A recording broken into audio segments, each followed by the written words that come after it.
శివ పార్వతులేమో ఈ దంపతులనిపించాలి, ప్రతి సంసారంలోనూ మా కథలే వినిపించాలి.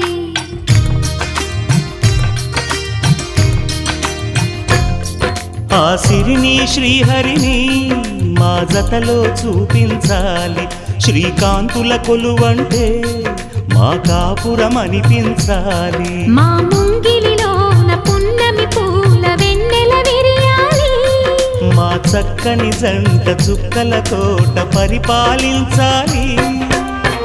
కలలో ఇలలో ఏ కన్నెకి ఇలాంటి పతి రాడనిపించే వరుణ్ణే వరముగ ఇవ్వండి, కని విని ఎరుగని వేడుకతో వివాహం జరిపించండి.